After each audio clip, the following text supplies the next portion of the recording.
The night before my wedding, my fiancé demanded I sign a shocking contract against my parents, so I exposed him at the ceremony and left everyone stunned. I, a 28-year-old female, met my fiancé Zach, a 28-year-old male, 3 years ago through a dating app. We went out on a few dates, but it sort of fizzled out initially when we realized that we were fundamentally very different people. He was more of a social person, and mostly wanted to go to bars and clubs, but I preferred a quieter life. No hate against people who live the party lifestyle, but it just doesn't work for me. Also, he's the heir to his dad's business, so it's not like he has to worry about his career, whereas I did. So I ended up ghosting him after the first few dates. However, we reconnected later when we met again at a friend's birthday party a few months later. There, we ended up spending all our time together at the party and left as friends. Soon enough, he asked me out again. And this time, I decided to give him a real chance instead of just giving up because of our differences like I did the first time around. We ended up getting pretty serious. As you must have realized, by now, he and I were still very different people, but we did love each other, and I believed that would be enough for our relationship to work. My only, and quite possibly my biggest issue with his behavior throughout our relationship was that he was never serious enough about anything, and he was a little too relaxed about life. He said that he just liked to go with the flow, but I really think he never had to face real problems because he had everything served to him on a silver platter all his life since his parents could afford to. Meanwhile, I'd had to work for everything I had because my parents were both high school teachers and did their best to raise me. Of course, I wasn't as rich as Zach was, and I don't mind it. My parents did their best, and I'm proud of them and also myself because I work for everything I have. I'm a dentist and I lead a nice life, so I have no complaints about how my life turned out. I'm grateful to my parents for doing their best. Zach obviously had a very different childhood compared to mine, which I already spoke about. As much as I'd hate to admit this, up until a few days ago, it's true that his lifestyle made him lazy, and he took everything for granted. We moved in together 1 year after dating, and I realized that Zach hadn't grown up at all. He still believed that playing video games all day, going to the gym occasionally, and partying every weekend was okay. He'd go to work twice a week only if he felt like it. He'd work at home the rest of the week and sometimes wouldn't even do that. There were no repercussions for it because, of course, his dad owned the company and nobody could say jack to the boss's son. He was, out and out, a product of nepotism, and he was proud of it too. He didn't hesitate to play that card at work either, and got paid every month for doing practically nothing. His dad was still working, and would reassure Zach that no matter what happened, he'd still inherit the business, and he was sure that Zach would do a great job of running it as smoothly as he was, even though Zach didn't even bother to show up for work and barely had any real-life experience. I don't think a business degree is as good as experience, but that's just my opinion. I did try to talk to Zach about it a couple of times, but he told me that as long as he got paid, I didn't need to meddle in his professional life. To be fair, he did have a point because he was bringing home money, so I couldn't really complain about him not contributing because he actually was. The only problem was that I knew he wasn't doing anything to deserve it, and that bugged me a little, but at the end of the day, he was still earning, and I didn't want to fight with him pointlessly. If his dad was okay with this arrangement, and he was okay with this arrangement, then who was I to disagree? So I let it go and tried my best to ignore their strange working arrangement. My parents were in their early 50s now, so I was trying to support them a little because it was the right thing to do, and also because I wanted to. Most importantly, at this point, I could afford to help them out so they could save up for their retirement. Zach and I kept our finances separate, so I didn't think it was important to tell him what I did with my money, since he never told me what he'd do with his. As long as all our bills were paid, I didn't think it mattered what we did with our hard-earned money. At least in my case, it was hard-earned. So anyway, I'd pay off a couple of my parents' bills every month whenever I could. Even though they asked me not to, I did it because I liked knowing that I was helping them out. I didn't think anyone would have a problem with this, but then, a couple of months ago, Zach brought it up with me when he found out that I'd paid my parents' electric bill for the month. My parents had been visiting the day before, and they just brought it up conversationally. I didn't think it was a big deal, but I think Zach didn't feel the same way about it. He told me that I should have discussed this with him first, and then said that now I must ask him before I sent any money to my parents. I didn't take that well at all, and we got into a fight over what he said because I don't think I owe anyone an explanation as to what I do with my own money. I worked for it. I earned it, and so nobody else but me gets to decide what to do with it. I've never asked him what he does with his money or how he spends it, so neither should he have a say in what I do with my money, especially when I'm not even wasting it on buying my friends drinks at the bar every weekend. Also, as a dentist who works in a really well-known hospital, I can afford to help my parents out, so I didn't appreciate him telling me to ask him before I did whatever I had to do. That was a major fight we had, and we didn't speak for a few days after that. But then he apologized to me, and we made up. A couple of weeks after that, we got engaged, and I got super busy with the wedding preparations, so I forgot about that argument of ours. It's been 6 months since we got engaged, and we were supposed to get married this week. 3 days ago, it didn't happen because the night before we were supposed to get married, Zach came to me with a document and asked for my signature on it. We'd planned to stay separately until the ceremony, so he was about to check into a hotel nearby, leaving me alone at home. He told me that I needed to hurry. He seemed kind of uncomfortable with the whole thing and was trying to rush me through it to get me to sign as soon as I could. But I'm not stupid. I wasn't going to sign anything without knowing what I was getting myself into, so I read through the document. At first, I thought it was a prenup or something, but while reading, I realized that this contract was about something else altogether, and it was a lot more disturbing. When I had that realization, it was a contract that said that after I got married, I would not use my money to fund my parents or any other member of my family. It also said that if I were ever to get pregnant and have children, they were never to be left with my parents, unsupervised until they reached the age of 18. It also stated that if Zach or my in-laws deemed it necessary, I might even have to go no contact with my own family. I don't think I still have words to express exactly how I felt at the time when I went through that contract. I could only stare at Zach with an open mouth. I think I didn't say anything for about a minute after reading that contract and just kept staring at it, trying to make sense of it. Zach tried to explain to me that the reason he and his parents had thought this was a necessary measure was because of the argument regarding my parents' bills that I'd paid. He believed that this could take a really bad turn with time because soon enough, his dad was going to retire and he'd be running the business, which meant a significant raise in his income. He didn't want my parents to think that they were entitled to any sort of monetary help from either of us at any point, and this contract was supposed to make sure of that. The clause about our future children was something he'd added just in case my parents decided to use our kids against us, and the last one was just for worst-case scenarios. But he told me not to worry about that because he hoped things would never have to come to that at all. He was talking to me as if this was all normal and he wasn't demanding anything out of the ordinary at all, which was really strange because throughout the course of our relationship, I kept wondering if Zach would ever grow up enough to take anything seriously. Now that he finally decided to get serious, the first thing he did was show me exactly how low his opinion of me and my parents was. I could hardly believe what he was saying, and the way he was asking me to just sign it so casually was disconcerting. I was livid, but instead of throwing it at his face right then, I decided that I was going to wait it out and insult him in a much worse way than he or his parents could even imagine. So I decided to sign it, but I also told him that I wanted to keep that copy with myself for the time being. He was just so thrilled I decided to sign it that he didn't even question me as to why exactly I wanted to keep it with me, and just left after that. I didn't fall asleep until really late at night because I couldn't bring myself to accept that the guy I'd loved and tolerated for 3 years actually looked down on me and my parents, and had never considered us equals at all. It was all just him pretending that he admired me for working hard and respected my parents for doing their best, but unfortunately, he didn't think we were trustworthy at all and thought we were just in this for the money. It was ridiculous, of course, because I'd never asked him for money, and neither had my parents ever asked me, but I just liked to help them. As for Zach, he'd never given me as much as a dime, so I don't know what he was so paranoid about. It was disgusting, and my anger and frustration at my decision to stay with Zach despite his refusal to grow up made me struggle to come to terms with the contract. I just kept reading it over and over again because there was just no way that Zach and his parents had actually drafted something like this and then believed it was appropriate to ask me to sign it as if it was no big deal.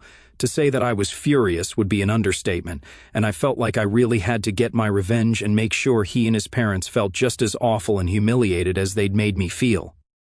So, the next day, the day of my wedding, I did everything I was supposed to and pretended it was all fine. Then, finally, after I'd walked down the aisle and it was my turn to say my vows, I asked my maid of honor for my purse and brought out the contract to read it out. Everyone looked confused and thought that I must have written my vows down, but my almost-in-laws and Zach were the only ones who looked alarmed because they knew what was coming. And they guessed it right because instead of saying my vows, I began reading the contract out loud for everyone to hear and went through all the clauses extra carefully. I then announced in front of all the guests that this was what Zach had made me sign the previous night. Unfortunately, I was not that in love with him either, and I could finally see him for the man-child that he was and his parents for the privileged douchebags that they were. Then, I finally ripped that contract up into tiny little pieces as aggressively as I could and flung it right at Zach's face. It was very dramatic for my taste, but it was also really, really satisfying and low-key hilarious to watch him back up in surprise and try to spit out one piece of paper that had accidentally ended up in his mouth somehow. As he spluttered and tried to call me back, I grabbed my parents' hands and walked out with them in tow, my head held high. I'm not a generally arrogant person, but in that moment, I swear I actually felt like the most powerful person alive. I didn't look back to see the chaos that ensued because I got into my parents' car and drove us to their home, my childhood home. It was a quiet ride home, and none of us said much, but I could hear my mother crying in the back seat and my father trying to shush her. After we got home, I changed into something more comfortable and erased any trace of makeup I had on my face. Only then did I finally sit down with my parents to talk to them about what had actually happened. But before I could explain, they were the ones who sat me down and told me that they were incredibly proud of me and couldn't believe that they'd raised a daughter like me. Or at least my dad said that. My mother was too busy crying for me to make out her words, but she was nodding along, so it's safe to assume that she agreed with what my dad said. I was happy that they were proud of me because, honestly, that's all the validation I needed. It had been really tough for me to give up on my 3-year relationship because, more than loving him, I was used to having him around and being with him. Zach and I didn't always have a bad relationship, and we'd shared a really good bond, which is why I stuck around for so long and waited for him to change. But that contract was the last nail in the coffin. I couldn't get married to him after that, knowing that he had no respect for my parents. I didn't even expect him to love them, but respect was the bare minimum, and if he couldn't even offer them that, then we definitely weren't right for each other. I've been staying at my parents' place since then. The evening of my almost wedding day, Zach called me up and cussed me out, but I didn't mind because I knew that I'd humiliated him much worse than anything he'd be able to do to me. So now, it really didn't matter how angry he was or how insulted he felt, because that was the intention. I wanted him to feel the way he'd made me feel, and I think I succeeded on that front. But the real reason I'm here is because yesterday, I received a tearful voice note from my almost mother-in-law, accusing me of making a mockery of her and her family publicly, which was unfair according to her since the contract they'd presented had been in private. If I'd felt that offended by the contract, then I should have just rejected it then and there instead, taking things so far and being so dramatic. I don't regret what I did, but I feel like she has a point because, had I not gone ahead with my plan, I could have dealt with the entire situation privately without involving my parents and making them feel conscious about themselves. I got a little carried away with the idea of humiliating Zach and getting back at him, and I forgot to take into consideration the more practical side of things. I think that's why I might have been in the wrong. AITA for publicly humiliating my fiancé and walking out of our wedding because his family had come up with an offensive contract against my parents? Update 1, so I decided that I wasn't in the wrong at all. I might have been a tad bit impractical and impulsive, but still, that's a far cry from selfish, cruel, and disrespectful, which is what they'd been. I know a lot of people still disagree with what I did and think I'm the bad guy here, but I don't care. I did whatever I thought was appropriate, and honestly, most people here think that I was completely justified in what I did, so clearly people who think I was wrong are in the minority. There's only so much disrespect an individual can take. And I think I'd spent enough time letting Zach say and do whatever he wanted without questioning anything at all. But when it comes to me and my parents, I'm not going to stand for this BS at all. That one fight we'd had over the electric bill should have been enough for him to realize that, but he didn't. And that's on him, really. We're still in touch because we're discussing how to split the expenses of the wedding since we have to pay everyone involved, but even that's about to be over in a few days. Honestly, I don't even regret losing the money. I would have lost just a little less if I'd canceled the day before, but at least this way, I have a cool story to tell people about what I did at my first wedding. Update 2, so, it's done now. Zach and I officially paid off the caterers for our wedding, and now all the bills are cleared. He and I have nothing to discuss anymore, so he finally blocked me. I feel relieved, but also kind of empty at the same time. I think that's just because I spent so many years believing that I loved him, and he loved me, that now I no longer know what to do without him. I know I'll find my way out of this as well, but it just feels really weird and numb. I've been riding the high of my dramatic exit and all the "you're so fabulous" talk that I'd been receiving for the past week and a half, but now that that's dying down, I'm finally beginning to process the gravity of what happened, and I must admit it's not a very nice place to be. Part of me wants him back, and I'm almost ashamed of it, so I'm sharing it with you guys so I feel less lonely since I can't exactly talk about this to anyone I know in person. I could, but it'd feel weird, and I don't want to make anyone feel awkward or uncomfortable. So, any advice on how to deal with a heartbreak like mine is welcome. LOL. Update 3. Hey people of Reddit, it's been about a month since I walked out of my wedding, and I'm doing better now. Last week, I finally went back to our old house to pack my things up. Zach wasn't at home, but a friend of his was and let us in. It felt weird knowing that I wouldn't be coming back there anymore and that was my last trip to the place I'd called home for so long. My friend and I packed up and left as soon as we could because I didn't want to get emotional and end up crying in front of other people. Zach's friend, who was staying there with him at the time, did hand me a note before I left, though. It was kind of bittersweet, because it was an apology for what he'd done, and how he'd treated me. He'd always known that I'd been even-tempered and shy, so things must have been pretty bad for me to throw a public fit like that, and yes, that was entirely true. I'm glad he realized his mistake and apologized for it. He also said a couple of other things, like he wanted us to meet again sometime in the future when both of us would be in a better space because he thinks that both of us were immature in the course of our relationship and acted like juvenile teens. We cared more about being in a relationship than about each other, and I suppose he's not wrong. But it stung to read all of it and realize that even I'd messed up on some level. I don't think it's likely that we'll ever get back in touch or fall in love with each other again, but it's sweet that he apologized to me. That's really all I can say because, despite this apology, I still can't change the past and fix our relationship because the damage is done now. I'm sad that we ended on such a terrible note, but I'm also looking forward to a better life now that I'm single. I'm obviously not going to be dating anyone for quite some time and will focus only on myself and improving myself so that I don't end up making the same mistakes I made with Zach. I've rented a new apartment near my parents' place, so I can just visit them if I feel too lonely. I've also decided to devote more time to work and also to reading, painting, and other hobbies of mine, which I'd forgotten about after I started dating Zach, when my entire life became about my relationship. But that's going to change now, and I'm looking forward to that change. I don't know what the future holds for me, but I'm glad that I have supportive parents, empathetic friends, and a steady job to keep me sane.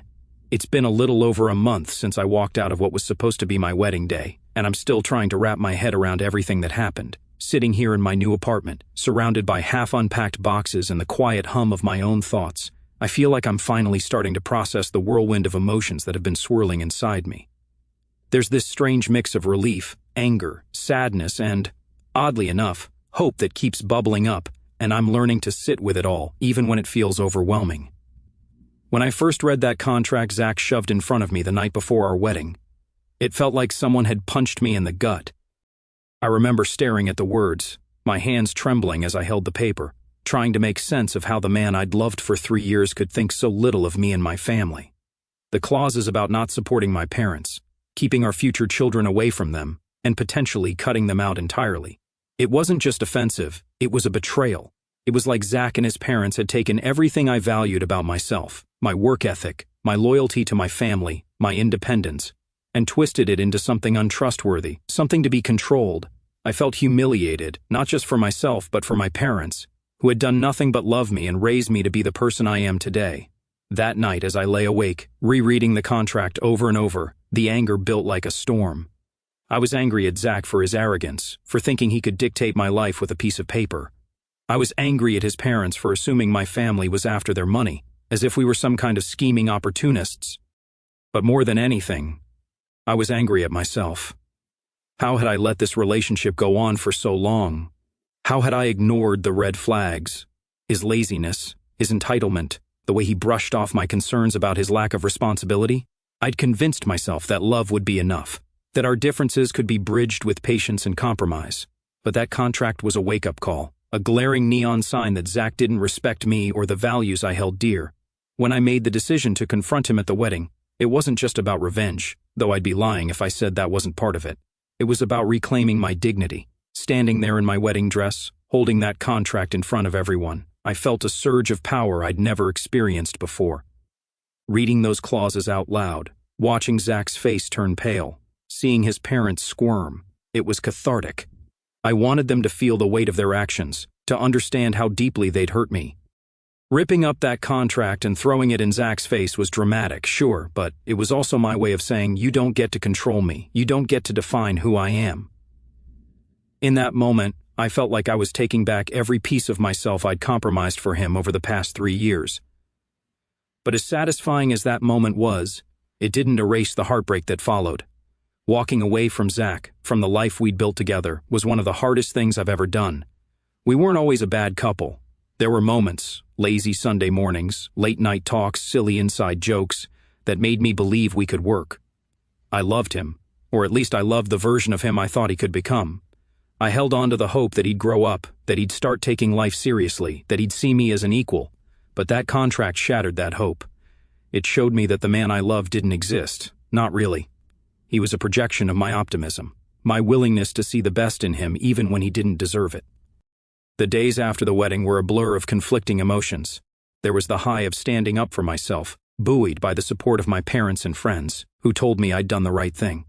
But there was also this gnawing emptiness, a void where Zach used to be. I'd gotten so used to him, his presence, his quirks, the rhythm of our life together, that losing him felt like losing a part of myself. I found myself second-guessing my decision, wondering if I'd been too harsh, too impulsive. What if I'd just talked to him privately? What if I'd given him a chance to explain? Those thoughts kept me up at night, tangled in a mess of guilt and doubt. But then I'd remember the contract, the way he so casually asked me to sign away my autonomy, my family, my values. That wasn't love, that was control, wrapped up in a pretty package of privilege. And every time I reminded myself of that, the guilt would fade, replaced by a quiet resolve to never let anyone make me feel small again. Moving into my new apartment has been a strange kind of liberation. It's small, nothing like the fancy place I shared with Zach, but it's mine. Every piece of furniture, every book on the shelf, every paintbrush I've started using again, it all feels like a step toward rebuilding myself. I've been diving back into hobbies I'd let slip away during my relationship with Zach. Painting, reading, even just sitting quietly with a cup of tea and letting my thoughts wander. These small acts of self-care feel like a rebellion against the version of me that bent over backward to accommodate Zach's lifestyle. My parents have been my rock through all of this. Every time I visit them, I'm reminded of why I fought so hard to defend them.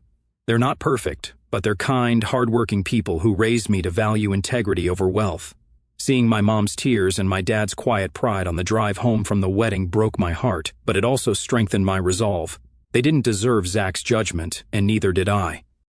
As I look to the future, I'm trying to focus on myself for the first time in years. I'm not ready to date again. Honestly, the thought of it makes my stomach churn, but I'm excited to rediscover who I am outside of a relationship. I want to be the kind of person who doesn't lose herself in someone else, who sets boundaries and sticks to them, who values her own worth above anyone else's opinion. Zach's apology note, as bittersweet as it was, gave me some closure. He was right that we were both immature in our own ways, but I'm not the same person I was when we started dating. I've grown, and I'm determined to keep growing. There's a part of me that's still sad, still mourns the life I thought I'd have with Zach. But there's a bigger part of me that's hopeful. I have a steady job, supportive friends, and a family that loves me unconditionally. I have a blank canvas ahead of me, and for the first time in a long time, I'm excited to see what I'll paint on it. Maybe I'll make mistakes. Maybe I'll stumble. But I know now that I'm strong enough to stand up and keep going. And that's enough for me.